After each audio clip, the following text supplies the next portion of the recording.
जय राम जय जय राम, श्री राम जय राम जय जय राम। भज गोविंदम भज गोविंदम, भज गोविंदम भज गोविंदम। बाल्य अवस्था खेल गमावत, बाल अवस्था खेल गमावत। होय तरुण तरुणी मन भावत, होय तरुण तरुणी मन भावत। वृद्ध भये लाठी गही चालत, वृद्ध भये लाठी गही चालत। तो भी आशा पिंडन त्यागत, तो भी आशा पिंडन त्यागत। भज गोविंदम भज गोविंदम, भज गोविंदम भज गोविंदम। श्री राम जय राम जय जय राम, श्री राम जय राम जय जय राम। श्री राम जय राम जय जय राम, श्री राम जय राम जय जय राम। श्री राम जय राम जय जय राम, श्री राम जय राम जय जय राम। श्री राम जय राम जय जय राम, श्री राम जय राम जय जय राम। श्री राम जय राम जय जय राम, श्री राम जय राम जय जय राम। गोविंदम भज मूढ़मते, गोविंदम भज मूढ़मते। बोलो सच्चिदानंद भगवान की जय। सद्गुरुदेव महाराज की जय। सब संतन तन की जय। भक्त भगवान की जय।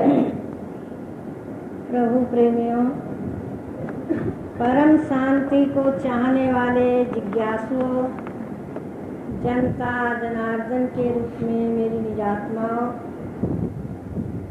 अभी अभी योग वशिष्ठ के माध्यम से श्रवण कर रहे थे कि भगवान श्री राम को वैराग्य हुआ तो अब ज्ञान की भी आवश्यकता है। जब तक आत्मज्ञान नहीं होता तब तक मन शांत नहीं होता, मन प्रसन्न नहीं होता इन लौकिक वस्तुओं से। इस पर चर्चा हो रही थी। अब आइए रामायण जी के उत्तर कांड में गरुड़ जी ने 7 प्रश्न किए और 7 प्रश्नों का उत्तर काव्यसुंद जी ने दिया।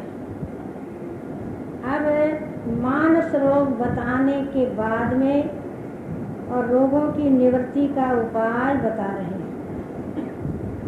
रोगों की निवृत्ति का उपाय कल बताया। सतगुरु वैद वचन विश्वासा, संयम यह न विषय की आशा, रघुपति भक्ति संजीवन मूरी, अनुपान श्रद्धा अति रूरी। उपाय ये बताया, एक तो सतगुरु का होना जरूरी है। जैसे शरीर की बीमारियों को दूर करने के लिए वैद्य डॉक्टर चाहिए, ऐसे मन की बीमारी को दूर करने के लिए पहले सतगुरु चाहिए। और जैसे वैद्य डॉक्टर की वाणी में या जिस डॉक्टर वैद्य पर विश्वास होता है उसकी दवा लेते हैं, ऐसे ही सतगुरु जिस सतगुरु पर विश्वास हो तब काम बनता है, भरोसा हो तब काम होता है। और संयम क्या है? विषय की इच्छा न होना। ये कल थोड़ा बताया था। जीवन में संयम नहीं होगा तो भी मानस रोग दूर नहीं होगा। और अनुपान क्या है? सात्विक श्रेष्ठ श्रद्धा का होना। अनुपान साथ नहीं होगा तो भी दवाई काम नहीं करेगी। और दवाई क्या है?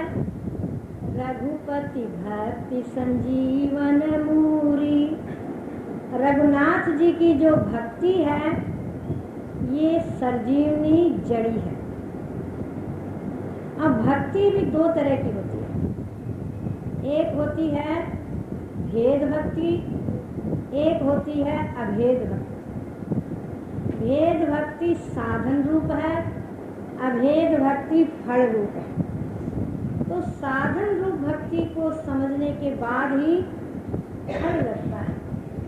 आप देखिए, पहले वृक्ष लगाते हैं तो बीज बोते हैं, जल सिंचन करते हैं, फिर अंकुर निकलता है, फिर पत्ते निकलते हैं, फिर पौधा धीरे धीरे बढ़ता है, तो उसके चारों तरफ बाड़ लगा देते हैं, ईंटों की चाहे कांटों की, जिससे उस पौधे को कोई नुकसान न पहुंचाए। धीरे धीरे वो बढ़ करके और पत्तों वाला घेर घुमेर एक वृक्ष तैयार हो जाता है। फिर उसमें फूल लगते हैं, फिर उसमें फल लगता है। फल परिपक्व होता है तो स्वादिष्ट भी लगता है, सुंदर भी लगता है, प्यारा भी लगता है। ऐसे ही ये अंतःकरण एक भूमि है, इसमें पहले भक्ति का बीज बोया जाए। भक्ति साधन रूप, और साधनों के बिना साध्य की प्राप्ति होती नहीं। पहले भक्ति एक होगी, उसके बाद दूसरी होगी। पहली भक्ति बीज, दूसरी भक्ति अंकुर, फिर धीरे धीरे जैसे डालियां और पत्ते और फूल लगे, ऐसे ही 9 प्रकार की भक्ति है ये साधन। और फल क्या है? अभेद भक्ति। इसका क्रम क्रम से आपके सामने वर्णन आएगा। इसी रामायण के अंदर में एक कथा आती है। राम जी की भक्ति करने वाले तो बहुत भक्त हुए, पर सबरी के अंदर 9 प्रकार की भक्ति थी। जिस समय भगवान राम गीधराज को परम धाम भेज दिया और कमंद को भी भेज दिया, उसके बाद में कहाँ आए? ताई दे गति राम उदारा, सबरी के आश्रम पगधारा, सबरी देखी राम ग्रह आए, मुनि के बचन समझ जी भाए। उन गीधराज आदिकों का कल्याण करके और सबरी के आश्रम में भगवान आ गए।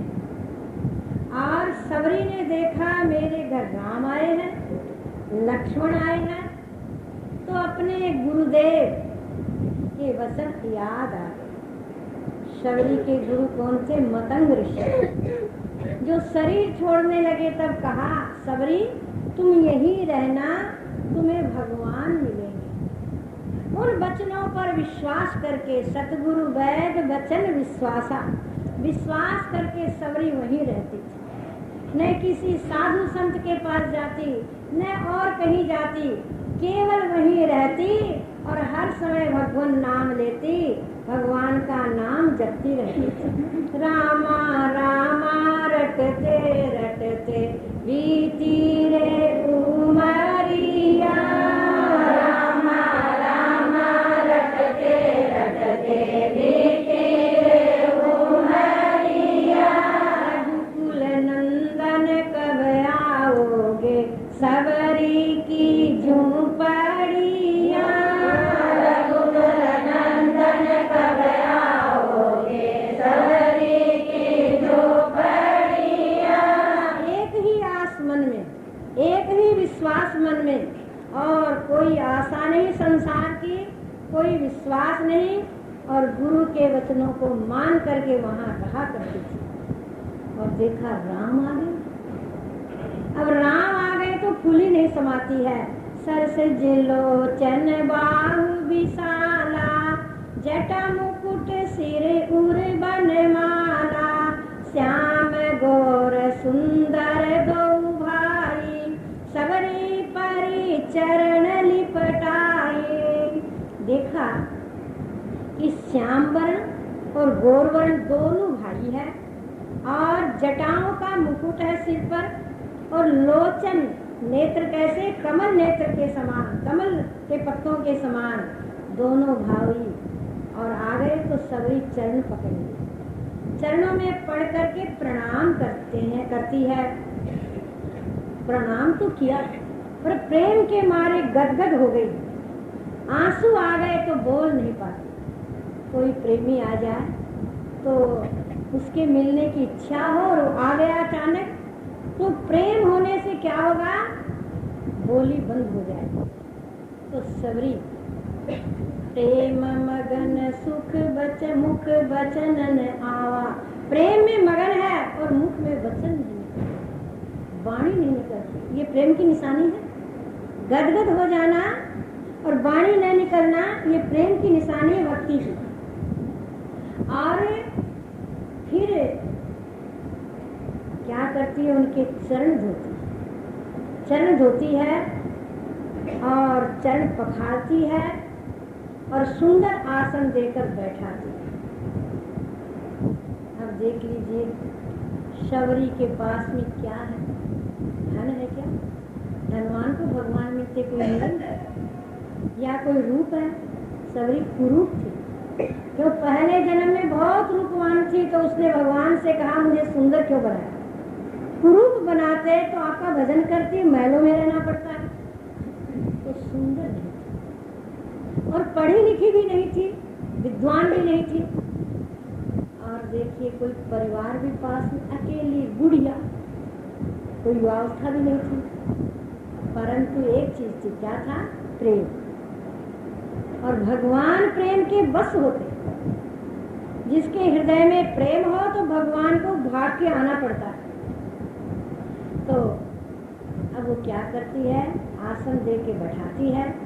कंद मूल फल सरस अति दिए राम कहियान, कंद मूल फल सरस अति दिए राम कहियान, प्रेम सहित प्रभु खाए बार ही बार बखान, प्रेम सहित प्रभु खाए बार ही बार बखान। अब देखिए जो भी था कंद मूल फल रख दिया सामने। आप सोचोगे गाथा तो रामायण में भी, पर सबरी की गाथा बार बार सुनेंगे, बार बार कहेंगे तभी लाभ होगा। ऐसा जीवन है क्या, मन है क्या? तो भगवान प्रेम के सहित खाते हैं और कहते हैं हे सबरी बड़ा स्वाद है इसमें, ऐसा फल तो कभी माता कौशल्या ने नहीं खिलाया और ऐसा बेर तो कभी सीता जी ने भी नहीं खिलाया, बहुत स्वाद भरा हुआ, तारीफ करते जा रहे। और सबरी लज्जित होती जा रही, शर्मा रही है और हाथ जोड़ के खड़ी, हाथ जोड़ के क्या कहती है, पानी जोरे आगे बही ठाड़ी, पानी जोरे आगे बही ठाड़ी, रवि बिलो की प्रीति अति बाढ़ी, रवि बिलो की प्रीति अति बाढ़ी, विधिया स्तुति करहूँ तुम्हारी, स्तुति करहूँ तुम्हारी, अधम जाति में जड़मति भारी, अधम जाति में जड़मति भारी। हाथ जोड़ के खड़ी हो गई और कहने लगी हे प्रभु मैं किस प्रकार आपकी स्तुति करूं, मुझे करना नहीं आता। और प्रेम पहले से बढ़ता जा रहा है, शुक्ल पक्ष का चंद्रमा बढ़ता है, ऐसे मन में प्रेम बढ़ रहा है। और कहती क्या है, मैं अधम जाती, नीच जाती और जड़ बुद्धि वाली हूँ, मेरी बुद्धि में कोई चेतनता नहीं, जड़ बुद्धि वाली। और अधम जाति ही नहीं, अधम से अधम अधम अति नारी, तिनमें हूँ मैं मति मंद गवारी, अधम से अधम अधम अति नारी, तिनमें मति मंद गवारी। क्या कहती है, 3 बार अधम अधम और अधम 3 बार कहा है। मैं अधम से अधम नारी हूँ और मंद बुद्धि वाली, और मैं गंवार कुछ नहीं। अब इस प्रकार अपने अंदर नम्रता की वाणी निकल रही है, भगवान को सुनाया कि मैं अधम हूँ। देखो कितनी भक्ति करके अपने में क्या मानती। और जरा सा पाठ पूजा हो जाए तो मन में आता मैं ज़्यादा करती हूँ, ये कम करती। और मेरे अंदर भक्ति ज़्यादा, इसके अंदर नहीं है, कोई काम की। कभी सत्संग में नहीं आती, कभी पाठ पूजा नहीं करती, कभी अपने अंदर शुभ कर्मों का अभिमान और दूसरे को नफरत से देखना। परंतु सबरी के अंदर कितनी नम्रता है, कितना प्रेम है। ये दो ही तो प्रभु को पाने की निशानी है, नम्रता और प्रेम। वहाँ बड़े बड़े ऋषि महर्षि रहते थे, कभी उससे नफरत करते, पर वो कभी ग्लानि नहीं। सबको भगवत रूप जानते, सबको भगवान रूप जानते, इतना हृदय शुद्ध और पावन था। तो जब अपनी नम्रता दर्शा रही है, तो नम्रता भक्ति से आ जाती है, प्रेम से अपने आप आती। तो भगवान क्या कहते हैं? कह रघुपति सुनो भामिनी बाता, मानहु एक भक्ति करनाता। रघुपति सुनो भामिनी बाता, मानहु एक भक्ति करनाता। भामिनी, मेरी बात तो सुन। तू अधम से अधम जड़मती अपने को बतला रही है, परंतु मेरा तो एक भक्ति का नाता है। जो मेरे में भक्ति करता है, मेरे में प्रेम रखता है, मैं उसका बनता। जो भजता मुझको भाव से, मैं उसका ही बन जाता। जो भजता मुझको भाव से, मैं उसका ही बन जाता। बिना भाव जो मुझे पुकारे, मैं कभी नहीं आता। बिना भाव जो मुझे पुकारे, मैं कभी नहीं आता। भाव भरी सुन टेर भक्त की, मुझसे रहा न जाता। भाव भरी सुन टेर भक्त की, मुझसे रहा न जाता। जो भजता मुझको भाव से, मैं उसका ही बन जाता। जो भजता मुझको भाव से, मैं उसका ही बन जाता। हे शबरी, मैं भाव देखता। भाव का साक्षी कौन है? आत्मा। भाव को देखता है, भीतर देखने वाला है कि नहीं? देखिए, आसुरी भाव आ जाए, क्रोध का, लोभ का, अहंकार का, राग द्वेष को, उसको भी भगवान देखते हैं भीतर। और भगवत प्रेम हो, भक्ति हो, ज्ञान हो, वैराग्य हो, सद्गुण हो, सदाचार हो, उनको भी भगवान देखते हैं। तो भाव के साक्षी कौन है? परमात्मा। तो जो है सबरी मुझे भाव से भजता है, मेरा भजन करता, प्रेम भाव से, मैं उसका बन जाता हूँ। और सोचिए, परमात्मा मैं रूप से सबके हृदय में। गीता में भगवान कहते हैं, अहम आत्मा गुडाकेश सर्वभूतस्य स्थित। हे अर्जुन, मैं आत्मा रूप से सर्वभूत प्राणियों के हृदय में स्थित हूँ। जैसे गऊ के सारे शरीर में दूध है, पर विशेष करके कहाँ है? स्तनों में। ऐसे ही सारे विश्व में परमात्मा है, सारे शरीर में परमात्मा है, पर विशेष करके कहाँ है? हृदय देश में। हृदय स्थित प्रभु है, तो भाव के साक्षी हैं। तो कहते हैं भगवान कि मुझे भाव से भजने वाला है, मैं उसको भजता हूँ। जो मेरे को जैसा भजता है, मैं वैसा ही भजता हूँ। गीता में भी भगवान कहते हैं। और देखिए, भाव की कीमत है। व्यवहार में दुकानदार माल खरीदता है लाखों का, और भाव चढ़ गया तो प्रसन्न होता है, भाव गिर जाए तो नाराज होता, दुखी होता है। क्यों? घाटा लगता, भाव गिरने से, भाव चढ़ने से फायदा होता है। तो आसुरी भाव है संसार में गिरना, और दैवी संपत्ति है भाव चढ़ना। परमात्मा की भक्ति है भाव चढ़ना, और जगत की भक्ति है भाव गिरना।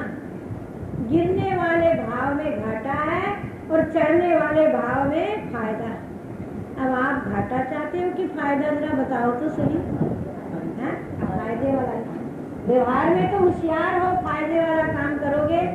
घाटा लगने वाला काम नहीं करना चाहते हो, पर प्रारब्ध से घाटा लग जाए दूसरी बात, परंतु फायदे वाला काम करना चाहते हो ना, तो भाई कल्याण के लिए, मानस रोगों की निवृत्ति के लिए भी फायदे का काम करना, भाव को बढ़ाना है। किधर? परमात्मा की। मन की वृत्ति को परमात्मा की ओर ले जाओ, प्रेम में ले जाओ। भगवत प्रेम में भाव बढ़ जाएगा और जगत प्रेम में भाव घटेगा। तो भगवान कहते हैं, सबरी तेरा भाव देख करके मैं तेरे पास आया हूँ, परंतु तुमने कहा ना कि मैं अधम से अधम हूँ, मुझे जाति पाति की परवाह नहीं है। जाति पाति कुल धर्म बढ़ाई, जाति पाति कुल धर्म बढ़ाई, धन बल परिजन गुण चतुराई, भक्तिहीन नर सोवई कैसे,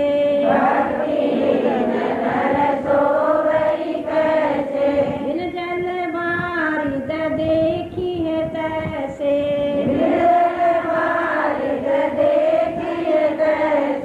सबरी कि कोई जाति में ऊंचा है, ब्राह्मण वैश्य है, और कोई पांच में भी ऊंचा है। पांच माने समाज में, समाज के अंदर पंच है, पांच है, उनमें ऊंचा है।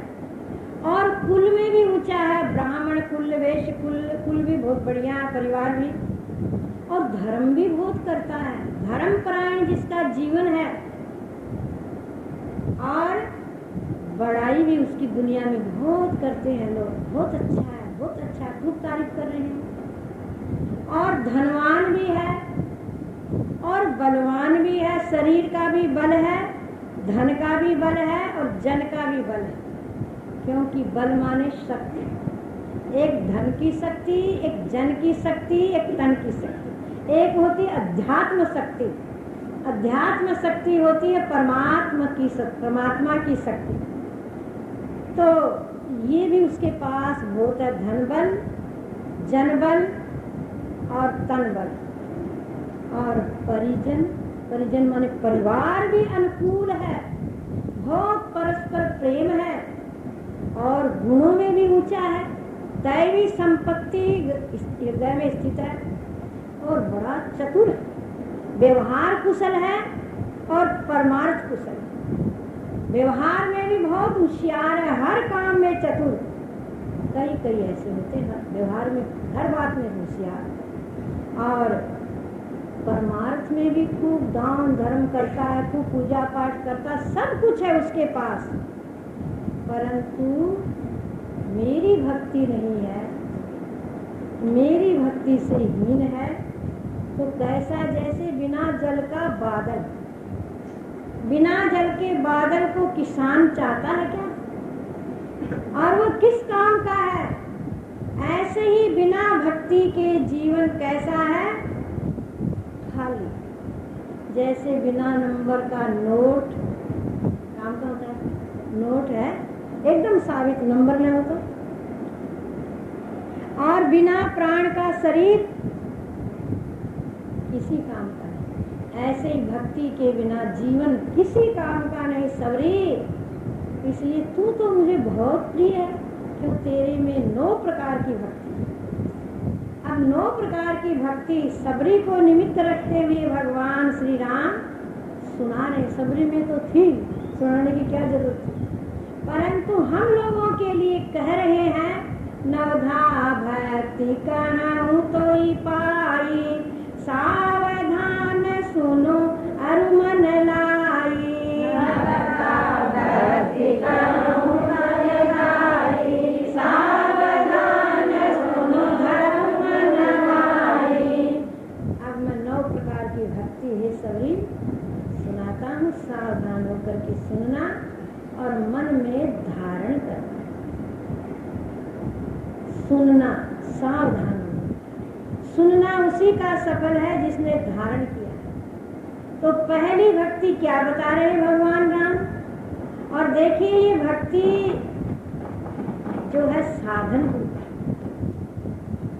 और देखिए इसमें जो बताई है रघुपति भक्ति संजीवन मूरी, मानस रोगों की निवृत्ति के लिए वो है इसका फल। और अभेद भक्ति सरजीवनी बूटी होती है, ये है भेद भक्ति। तो पहले इसका ही वर्णन आपके सामने कर रहे हैं। प्रथम भक्ति संतन करी संगा,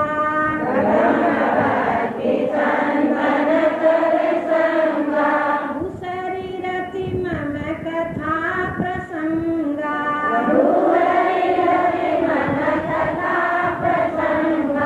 प्रथम भक्ति क्या बता रहे हैं, संतों का संग, संतों की सत्संग नित्य करनी चाहिए।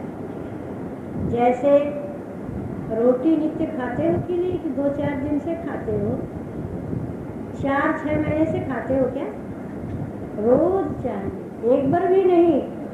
व्रत कर लो तो बात दूसरी, नहीं 2 बार 3 बार 4 बार। और पानी रोज पीते हो ना, रोटी और पानी, और रात में नींद रोज लेते हो। अगर नींद न आवे तो सवेरे उठते कहोगे आज नींद नहीं आई, आज नींद नहीं आई, आज नींद नहीं आई, कितना गीत गाएंगे इसका। 3 चीज जरूरी समझते हैं। ऐसे ही मन की रक्षा के लिए, मन को रोगों से रहित करने के लिए रोज सत्संग चाहिए। संत दर्शन, संत सेवा और संत की वाणी सुनना, ये रोज होना चाहिए। पर रोज न मिले तो उनके उपदेश ग्रंथों में है। क्यों तुलसीदास जी ने रामायण बनाई कि नहीं, और भागवत बनाई हुई सुखदेव मुनि की है। ऐसे तो वेद व्यास जी ने बनाई, सुखदेव मुनि ने विस्तार किया, सुनाया। और देखिए अन्य भी और ग्रंथ है, महापुरुषों की मेहनत है, रामायण गीता भागवत की। क्यों साधारण 3 ग्रंथ है, सब समझ लेते हैं, तो ये पढ़ लेना चाहिए। संत का संग न मिले तो ये भी एक उनकी कहानी है। कहानी माने कलम से लिखी हुई चीज। एक होती वाणी की सत्संग, एक होती कहानी की सत्संग। कहानी माने लिखी हुई चीज को रोज पढ़ना, स्वाध्याय करना। और अगर प्रवचन मिले सुनने के लिए तो अति उत्तम है। आजकल तो ये भरते हो तो ये भी सुन सकते हो। कहने का तात्पर्य क्या है कि संतों का संग,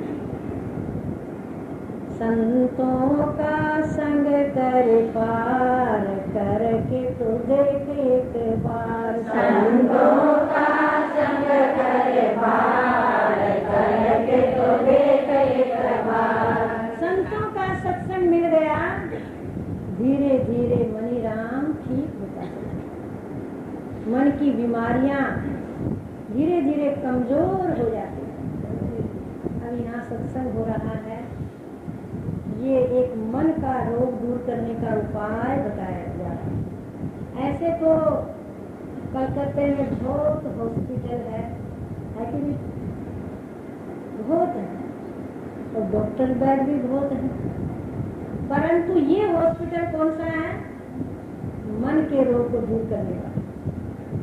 जहाँ भी कलकत्ते में सत्संग हो संतों का, वो क्या है? मन के रोग को दूर करने वाला, मन के संशय को दूर करने वाला सत्संग है। और जहाँ पर सत्संग भवन हो, तो ये सत्संग भवन क्या है? मानसिक चिकित्सालय, जहाँ मन का इलाज होता है, मन की बीमारी दूर होती है। वहाँ पर सत्संग भवन हो तो समझ लेना चाहिए कभी न कभी संत आते रहेंगे। सत्संग एक मान सरोवर है, वहाँ संत आके बैठेंगे तो जिज्ञासु भी जाते रहेंगे। अब देखिए कलकत्ते में भी एक सत्संग भवन बन रहा है। वो सत्संग भवन अगली साल तक तैयार हो जाएगा। वो भी एक मानसिक रोगों को दूर करने का एक उपाय। ऐसे तो सत्संग भवन कई होंगे, परंतु जहाँ हम लोग जाते हैं ना, वहाँ के लिए सत्संग भवन है ना, हमारे लिए और आपके लिए वो बन रहा है। एक दफे की बात, कि 7 नंबर में मैं शांति बाई के पास बैठी थी और इसने कहा माता जी एक हॉस्पिटल बनाने की इच्छा है, डॉक्टरों से भी मैंने बात कर ली है और एक हॉस्पिटल बनाने का मन है। तो मैंने इसको कहा घूमते घूमते कि देखो कलकत्ते में बहुत हॉस्पिटल है, बहुत डॉक्टर है, परंतु मन का इलाज हो, मन की बीमारी दूर हो, ऐसा एक हॉस्पिटल सत्संग भवन बने तो अच्छा रहे। मेरे गुरु महाराज को भी सत्संग का हॉस्पिटल प्रिय था, क्योंकि मन जब दुखी है तो शरीर भी पीड़ित होता है ज्यादा, मन ठीक है तो शरीर को भी बल मिलता है। तो मैंने इसको कहा तू सत्संग भवन बना दे। इसने तत्काल ही बात मानी और वो उसी दिन से संकल्प हो गया और संकल्प होते होते होते होते जमीन भी ली गई। कई दिनों के बाद में नींव भी रखी गई, फिर भी 2 साल निकल गए, अब वो बढ़ना आरंभ और बढ़ रहा है, अगले साल तक तैयार हो जाएगा। तो वो एक सत्संग भवन जिसमें कितना भी लाख रुपया लगे, परंतु कितने जीवों को शांति मिलेगी, कितने भूले भटके जीव अपने स्वरूप को पहचानेंगे और कितने की मानसिक बीमारियां दूर होगी। और वर्तमान में आप और हम हैं और आप और हम नहीं रहेंगे तो भी उसमें लाभ होता रहेगा। मानसिक चिकित्सालय जहाँ बन जाए वहाँ संत महात्मा आते रहते हैं, जिज्ञासुजन लाभ उठाते रहते हैं।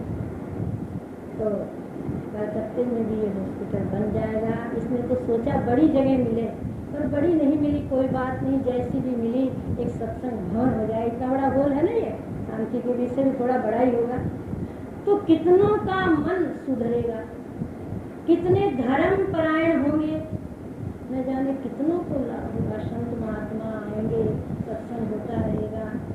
घर में हो तो भी ठीक है, पर एक स्थान हो जाए तो स्थान प्रधानम, स्थान की प्रधानता होती है तो वहाँ संत महात्मा आते रहेंगे और इलाज करते रहेंगे।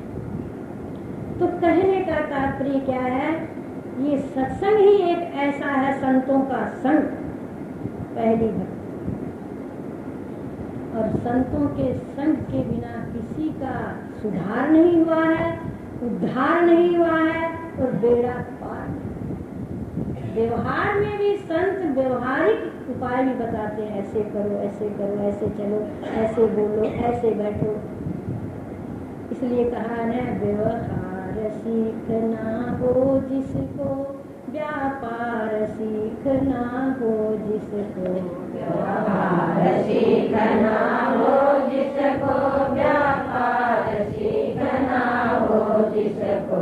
जिसको व्यवहार सीखना हो और इंद्रियों का व्यापार सीखना। व्यापार ये नहीं कपड़े का, कोई मील का, ये होती ना फैक्ट्री, ये व्यापार नहीं। देखने का, देखना कैसे चाहिए, सुनना कैसे चाहिए, बोलना कैसे चाहिए, चलना कैसे चाहिए, इंद्रियों का सदुपयोग रूपी व्यापार सीखना हो और व्यवहारिक जीवन भी सुधारना हो तो सत्संग करो, सत्संग। और सत्संग करने में बहुत विघ्न आ जाते हैं। क्यों? विघ्न माया भी भेजती है, विघ्न देवता भी भेजते हैं, विघ्न परिवार वाले भी, उनमें देवता और माया घुस जाती, वो भी भेज सकते हैं। तो नाना विघ्नों को हटाते हुए और सत्संग करना नहीं छोड़ना चाहिए, क्योंकि सत्संग से बड़ा भारी फायदा है। क्या फायदा? मानसिक रोग तो दूर होते ही हैं, शरीर भी धीरे धीरे स्वस्थ रहने लग जाता है, क्योंकि मन का असर तन पर पड़ता है। तो प्रथम भक्ति है सवरी क्या है? संतों का संग। ऐसे तो नहीं कहा मेरा संग, क्योंकि संत जो है राम का घर बता देते, संत राम का स्वरूप बता देते, संत ही उनके पास पहुंचने का रास्ता बता देते, नाम का अवलंब दे देते हैं और ज्ञान का अवलंब दे देते हैं, अनासक्त भाव का तरीका बता देते हैं और सदाचार सिखाते हैं।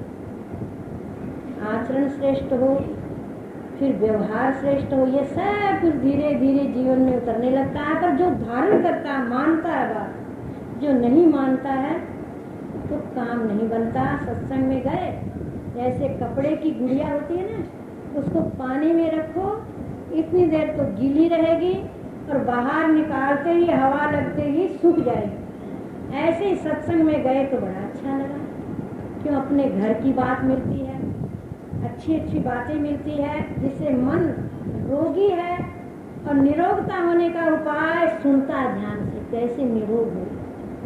परंतु जब बाहर जाता है गृहस्थ आश्रम में तो व्यवहार की हवा लगती है तो ये वचन सूखने लग जाते हैं। इसलिए ऐसा श्रवण करना चाहिए जिससे कि व्यवहार में भी ये बल मिले, आत्म बल मिले, भगवत नाम का बल मिले, भक्ति का बल मिले। व्यवहार में ही और भक्ति की परीक्षा होती है, ज्ञान की परीक्षा होती है कि जैसा हम सुने वैसा ही मन में बैठाते चले। तो आज आपके सामने क्या चर्चा रख रहे हैं कि संतों का संग, ये दुर्लभ चीज है, आज हमारे लिए सुलभ हो गई। सुलभ हुई कि नहीं बताइए? सुलभ हो गई तो फिर संतों का संग करके भजन में मन लगा लेना चाहिए। भजन वही है जो परमेश्वर का प्रेम हृदय में हो जाए। भजन बिना मुक्ति नहीं हो सिरे, भजन बिना मुक्ति नहीं हो सिरे। तू ले ले हरि को नाम जप, जन्म तेरो सफल होए जासी। तू ले ले हरि को नाम, जन्म तेरो सफल होए जासी। भजन बिना मुक्ति नहीं हो सिरे, भजन बिना मुक्ति नहीं हो सिरे। ले ले हरि को नाम, जन्म तेरो सफल होए जासी। ले ले हरि को नाम, जन्म तेरो सफल होए जासी। भाग्य से मीन खा दे पाई रे, भाग्य से मीन खा दे पाई। चेत है तो चेत फेरवा चौरासी आई। चेत है तो चेत फेरवा चौरासी आई। भजन को आए गयो मोको रे, भजन को आए गयो मोको। चेतो कर सुर ज्ञान अंत में रह जावे धोको। चेतो कर सुर ज्ञान अंत में रह जावे धोको। छोड़ दे झूठ कपट का फंदा रे, छोड़ दे झूठ कपट का फंदा।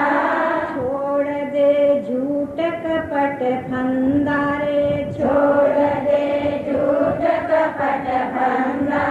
काम क्रोध मद लोभ मोह में मत होवे अंधा।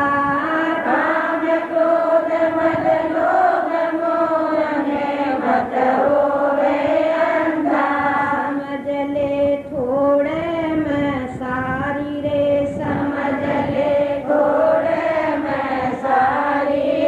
समझ ले थोड़े में सारी रे, समझ ले थोड़े में सारी। मतलब को संसार राम बिन कोई नहीं तकारी। मतलब को संसार राम बिन कोई नहीं तकारी। भजन बिना मुक्ति नहीं पासी रे, भजन बिना मुक्ति नहीं पासी। भजन के बिना और जीव का कल्याण नहीं होता। तो संतों का संग थोड़ा भी मिल जाए तो भी अच्छा है। अब देखिए, ये पुराना प्रेम ताराबाई का शेख से आरुष में सत्संग होता था, परंतु प्रेम नहीं टूटा। बीच में गणेरी आरुष हुआ, गंगाबाई के भी थोड़ा दिन हुआ। ऐसे तो हमारी बहनें आती होता ही है, पर इसके माध्यम से जो हुआ बताती हूँ। फिर ये प्रेम उभर आया और देखो बहू को भी लाभ हो रहा है। तो ये संतों का संग और ये भक्ति का बीज व्यर्थ नहीं जाता, आगे पीछे हो सकता है।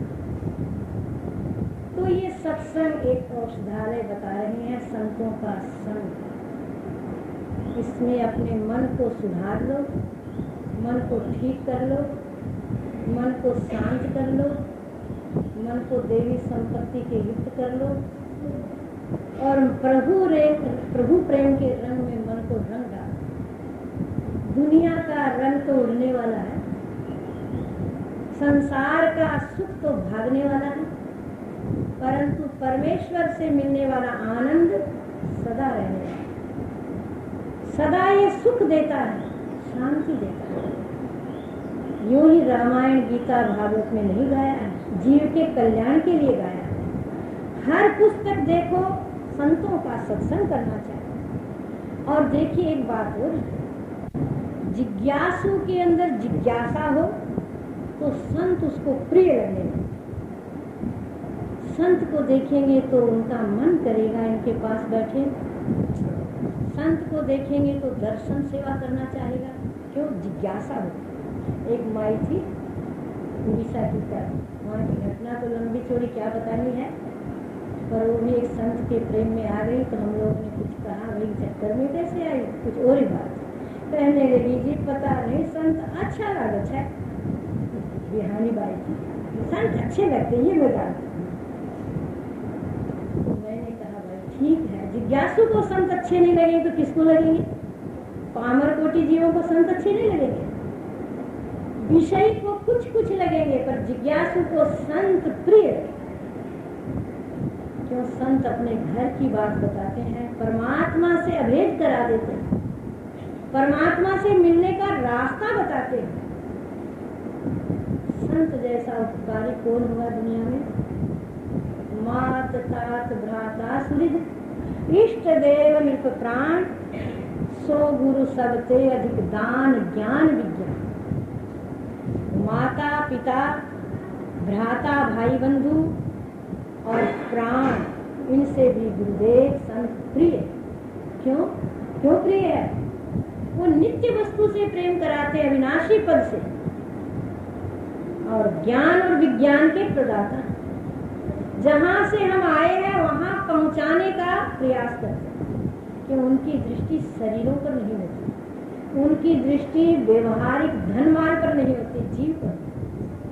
जीव है भीतर है, जीव नाम की चीज सबके अंदर।